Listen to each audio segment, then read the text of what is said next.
Alright, last video we plastic dipped the badge red, so matches this, and we tinted the lights. But now, as I promised, I told you guys that I have an intake coming in, and it was supposed to come February 14, but today we are January 22nd, which is a good angle, it's a solid angle, which is actually 3 weeks in advance. And I got the parts in, customs decide, you know what, let's make it pay an extra $240 Canadian, and on top of the $900 with shipping that the intake costed me. Anyways, stop first. Here's some of the intake. The rest, the nice parts that cover all of it, are inside right now. But for now, we got the filter itself. This connects from the silicone hose to the inlet pipe. This is the silicone hose. This little guy here, I believe, is gonna be the to replace the coolant hose, because the intake is a fully closed intake. Alright, just gonna slap that in like that. Ooh. Oh no, I just started my car, because I don't want this to melt on the plastic. That is my Monomaster charger, don't mind that, sponsor me. And then we got some grommets with some hardware. Minty. And of course we got the package thing in here. And one thing you guys should get when upgrading your intake, or if you decide to keep the stock air box but put a high flow Canon air filter, is a inlet pipe. What does this do? Well, and when I get there one out, I will show you. But for now, oh, it's hard to do one hand, eh? Allez. Boom. So this is essentially the inlet pipe that will be replacing the stock, because I did some research. I mean, I looked at other guys' YouTube videos, and the way the other one's made, it kind of like creases over here, so airflow isn't the best and all that shenanigans. But anyways, I'm not sponsored, by the way. This is on my own pocket, so I guess without further ado, let's go ahead. I'm gonna pull up the ECS tuning install guide, and we'll see what it's like to install this. So, according to ECS, we need a special tool to take, or at least to take off that little guy. Fortunately, I got this. I never thought I'd have to use it again, but apparently so, because, you know, it's basically a cable that holds it. Any kind of vice grip will do, guys. Don't be stupid like me and pay $50 for basically a wire that you can squeeze. So yeah, so right now they told me to take off the silicone vacuum line, and then this guy, the second air breather. So essentially, it's on. You press these two tabs, squeeze the little guy, boom, she comes out like so. And yeah, so next we're gonna go ahead and take this guy off. I think it's a 10mm back here. Pull this hose off, and then we'll continue working from there. Woo! Alright, after a good 2 minutes of picking at this, we finally got off. What did I do? So I took out the T30, which the screwdriver is there, out. I removed the bolt here. I took the inlet pipe off from the turbo, and I essentially started picking at the PCV pipe on this off while it was off.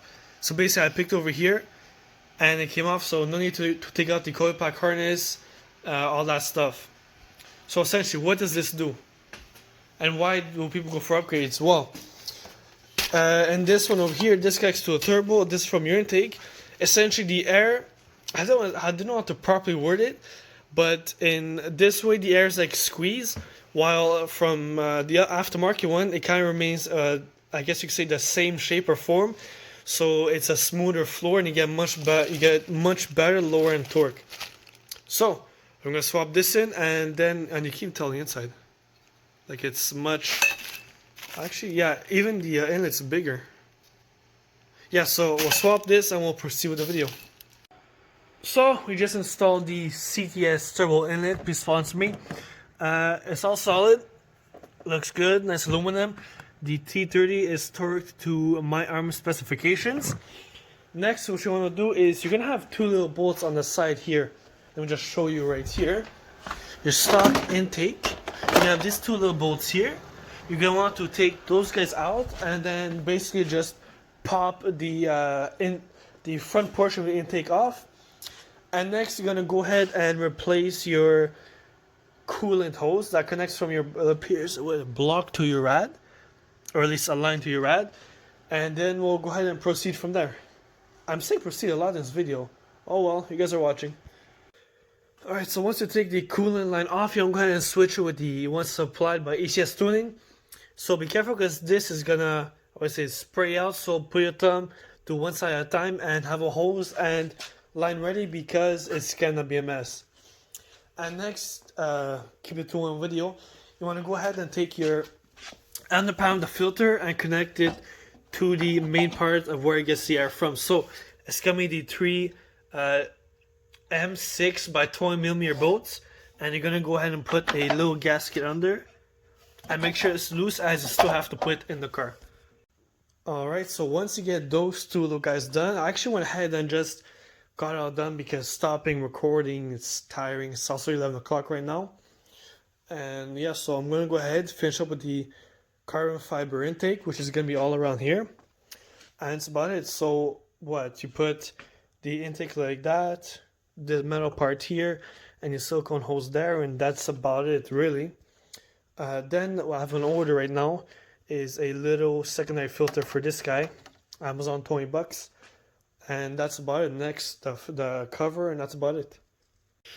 Well, finally, for you guys, it seems like nothing, but we have installed the carbon fiber intake cover, so I guess you can say it looks pretty nice.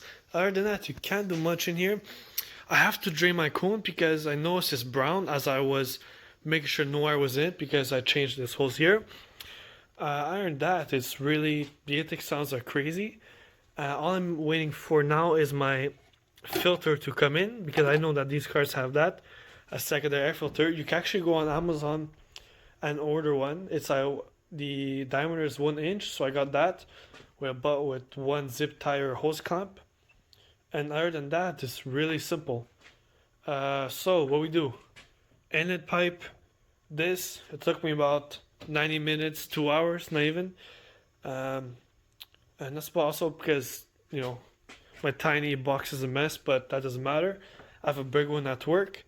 And yeah, so I'll go ahead and wait for that, give you guys some sound clips, and that'll be all. Alright, so it's about 3 days later, and I finally got the second filter in, and it actually fits, so I didn't have to use the hose clamp, which is somewhere. I actually just snuck it on barely, but I checked, and it, hold this light up here, and the filter actually holds on perfectly, it's not going anywhere. I might try to route under so it doesn't hit the intake. Other than that, this filter is ready and the car is ready to go. So I'll give you some sound clips. This is from when I had the stock airbox on so I can rev it. But other than that, that's essentially the ECS tuning. I'm not even going to pronounce that intake installation, and that's about it. Oh, and if my voice sounds different, I just came back from school.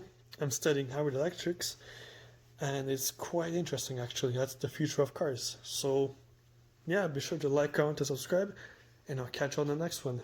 Peace.